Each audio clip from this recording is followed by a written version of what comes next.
बार कोया राज्य पर एक बूढ़ा राजा शासन करता था। उसके दो बेटे राजकुमार सिमोन और राजकुमार एंड्रॉय थे। एंड्रॉय जितना कोमल और दयालु हृदय का था, सिमोन उतना ही चालाक और स्वार्थी था। एक दिन राजा बहुत बीमार हो गया और बिस्तर पर पड़ गया। उसने कई तरह की दवाएं ली, लेकिन उसके स्वास्थ्य में कोई सुधार नहीं हुआ। हमारे पिता की बीमारी बिगड़ रही है। अगर हम अमर अमृत पा सकते हैं तो शायद वो बच जाएंगे। मुझे नहीं लगता कभी कोई उस अमृत को खोज पाया है। क्या आप जानते हैं उसे कहाँ खोजना है?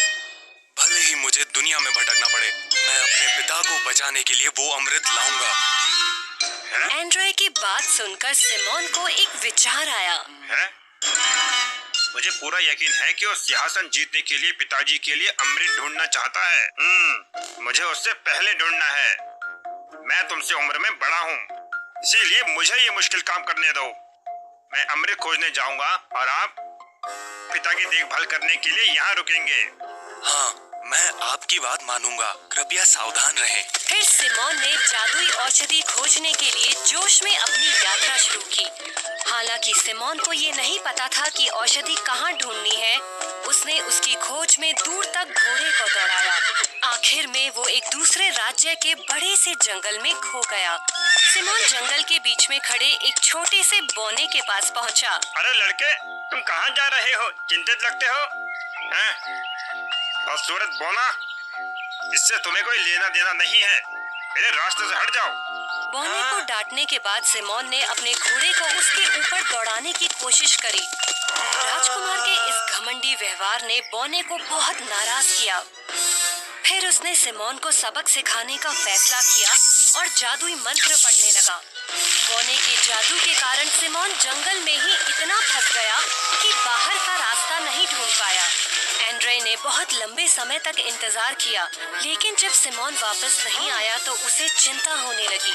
अंत में एंड्रॉय ने सिमोन और जादुई दवा दोनों को खोजने का फैसला किया। रास्ते में मिलने वाले हर एक व्यक्ति से उसने पूछताछ की।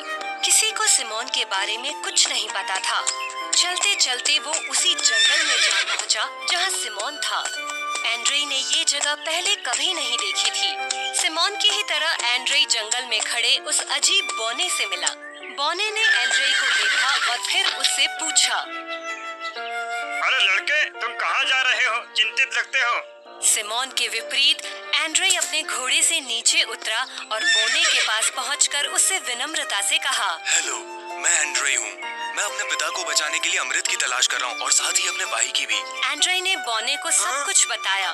बौने ने अपना सिर हिलाकर एंड्रॉय को जताया कि वो उसके व्यवहार से खुश था और उसकी बात समझ चुका था।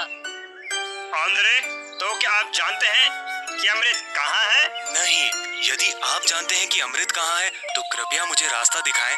मैं पूरी जिंदगी आपका आभारी रहूंगा। ठीक है, क्योंकि तुम एक तमीज़दार और अच्छे बेटे हो, मैं तुम्हें अमृत पाने का रास्ता दिखाऊंगा। बस इसी दिशा में चलते जाओ। तुम्हें वहाँ पर एक बहुत ही सुंदर महल दिखेगा।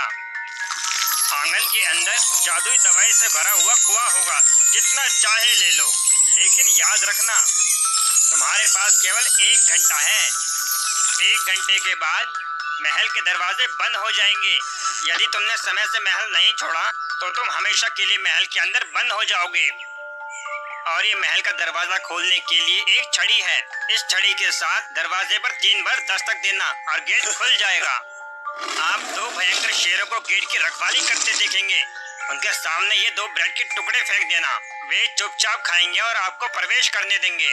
आपको जल्दी से अमृत ढूंढना होगा और समय समाप्त होने से पहले महल छोड़ना होगा। आप बहुत दयालु हैं। मैं आपके निर्देशों का पालन करूंगा। आपका बहुत बहुत धन्यवाद। एंड्रॉय बौने के निर्देशों का पालन करता हुआ अंत में जंगल में जादुई महल के पास पहुंचा।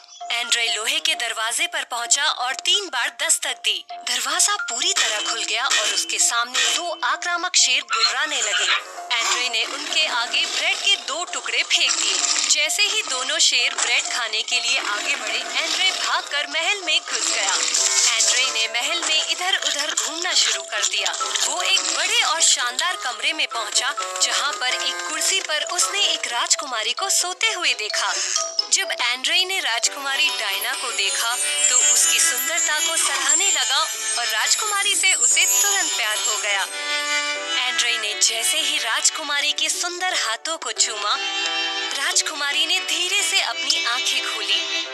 आंखें खोलते ही राजकुमारी डायना अपने सामने एक युवा, सुंदर और विनम्र आदमी को देखकर बहुत हैरान हुई। मैं राजकुमार एंड्रे हूँ। मैं अपने पिता को बचाने के लिए जादुई अमृत की खोज कर रहा हूँ। और आप कौन है, दुनिया की सबसे खूबसूरत लड़की? मैं राजकुमारी डायना हूँ। तुमने मुझे मुक्त कर दिया है, इसीलिए मैं तुम्हारी पत्नी बनकर रहूंगी।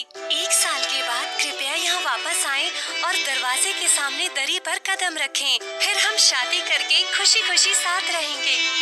फिर राजकुमारी डायना ने एंड्रे को एक तलवार और रोटी दी और उसे एक बात बताई। ये एक कीमती तलवार और जादुई रोटी है, वो रास्ते में आपके काम आएंगे। मैं आपको जादुई कुएं का रास्ता दिखाऊंगी और लोहे का द्वार बंद होने से पहले आपको बाहर निकलना होगा। एंड्रे ने डायना के निर्देशों का पालन किया। उसने महल के बगीचे में जादुई दवा के कुएं को चमकते हुए देखा। एंड्रे ने खुशी खुशी जादुई पानी से बोतल भरी। तभी अचानक घंटी बज उठी। अचानक एंड्रे को बोना और राजकुमारी की चेतावनी याद आई और उसे एहसास हुआ कि महल में उसका समय समाप्त हो गया है। एंड्रे जल्दी से बोतल लेकर गेट के बाहर भागा। जैसे ही वो महल के दरवाजे के बाहर पहुंचा, दरवाजा ठीक उसके पीछे बंद हो गया। एंड्रे पानी की बोतल को लेकर बोने के पास पहुंचा। बहुत बहुत धन्यवाद। मैंने राजकुमारी डायना से मुलाकात की और जादुई अमृत प्राप्त किया। उसने मुझे एक कीमती तलवार और एक जादुई रोटी भी दी। वो तलवार किसी भी शक्तिशाली सेना को हरा सकती है और ये रोटी कभी खत्म नहीं होगी। पूरे देश के खाने के लिए पर्याप्त हो सकती है। एकदम बढ़िया। एक अंतिम बात, क्या आप मुझे मेरे भाई को ढूंढने में मदद कर सकते हैं? वो मुझसे पहले अमृत खोजने गया था लेकिन वापस नहीं लौटा। आप उसकी चिंता ना करें, वो एक धूर्त और घमंडी इंसान है। मैंने जादू करके उसे जंगल में कैद कर दिया है। मैं तुमसे विनती करता हूँ, कृपया मेरे भाई साइमन को एक बार क्षमा कर दें। ठीक है, इस बार मैं उसे माफ कर दूंगा, लेकिन आपको उसे सावधान रहना होगा क्योंकि वो विश्वासघाती है। एंड्रे बोने का बहुत आभारी था। उसने जंगल में अपने भाई